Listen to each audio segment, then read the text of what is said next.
All right, you guys, let's get into the alternatives to Alibaba. If you are drop shipping or wholesale sourcing suppliers and you are in the United States or just outside of China, this video is for you. So let's get into 10 options that I definitely think is worth checking out. None of these do I have any affiliate links for this.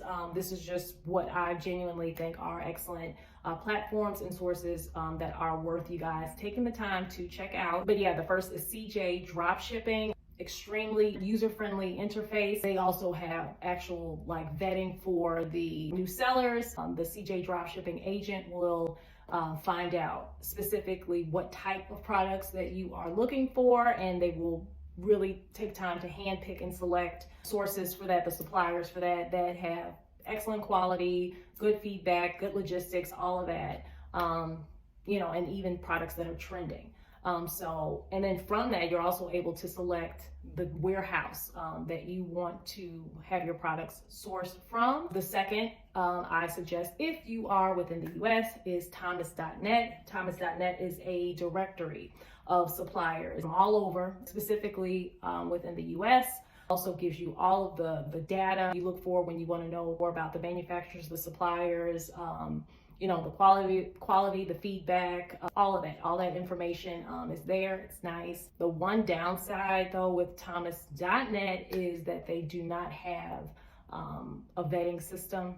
There's no one there to kind of onboard you. It's just, kind of figure it out yourself, but definitely worth it. Number 3 is DHgate. There are pros and cons with DHgate. DHgate is nice because typically they have a lower MOQ, a lower minimum order quantity requirement. So that much is nice. Again, they do have where you're able to get all of the information on the individual manufacturers, suppliers, which is nice. However, the downside with DHgate is there isn't a whole lot of quality control. So, you're kind of gambling a little bit when you're doing bulk orders from them. Not the best for private labeling. If you're trying to get your own logo onto a product, not the best for that. I don't think a whole lot of the suppliers that they have actually do that. He's the sun. I was trying to work with the sun, you guys. But it might be a little too much sun, so I'm gonna kind of scooch over a little bit here. They do have a buyer protection program though.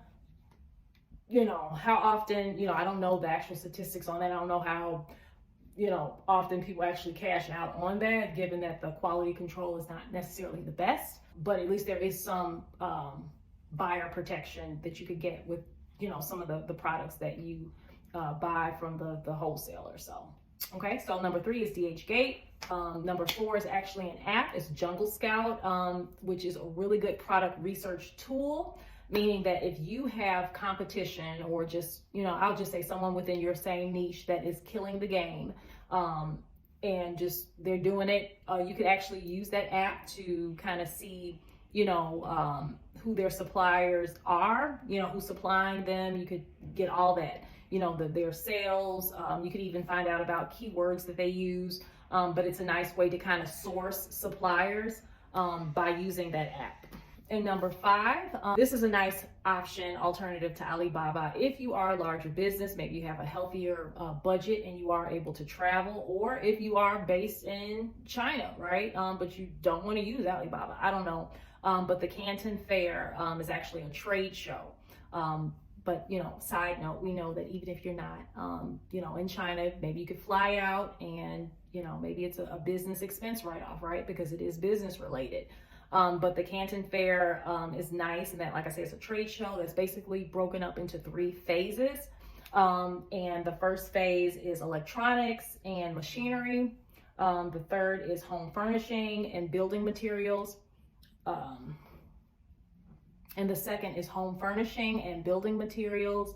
And then the third is toys and gifts. So if your niche is within any of those 3, the Canton Fair might be definitely worth the flight. But trade shows are always nice because you're actually able to not only visually see the product in person, you could touch the product, you could actually communicate one-on-one with the supplier and maybe even negotiate a deal without a middleman, right? Because you're there at the platform and you could actually negotiate. The number 6 is excellent if you are in any of the following niches. and that would be for food and beverage, chemicals, health and beauty, minerals, electronics, and packaging.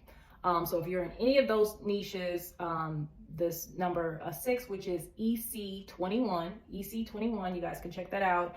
But it is a business-to-business platform that connects sellers to manufacturers, suppliers.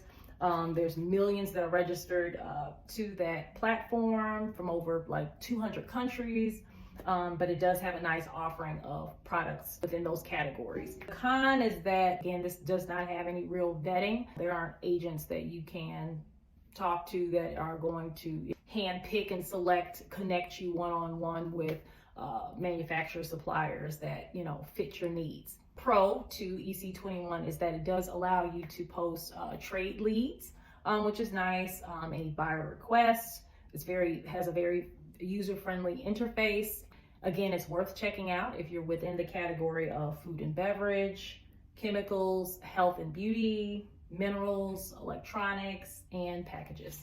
Number 7 is madeinchina.com. Again, it's still made in China, but it is a nice alternative to Alibaba.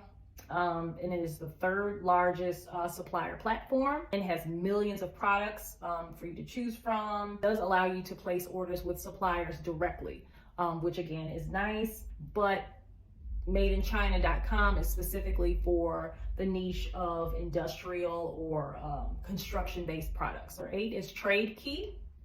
TradeKey is a marketplace. It's again another business-to-business platform that connects Chinese companies, still Chinese companies, but it is again an alternative to Alibaba.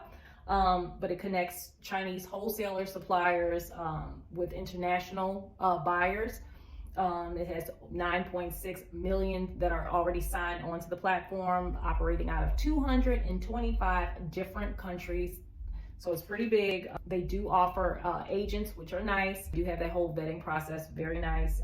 They do have agents to assist you, as well as they offer web design and development, and they do have trade show promotion.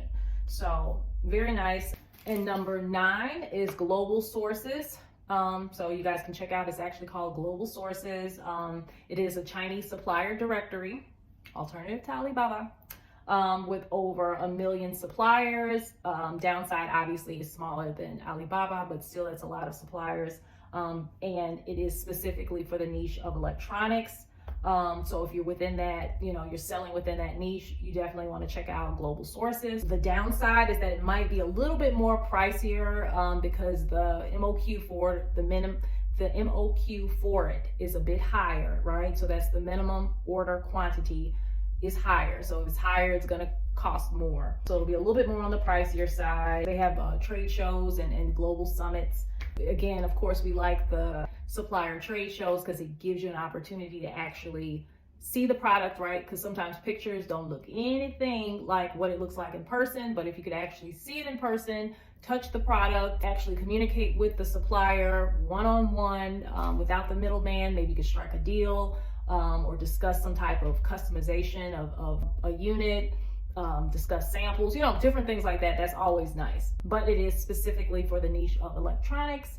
So there's that. And last but not least, you guys, I'm sorry, you guys, I don't know, I might have misnumbered the list a little bit, but that's okay. Nonetheless, I hope that you guys found value in the list that I did provide. Check it out. I will see you guys later. Bye-bye.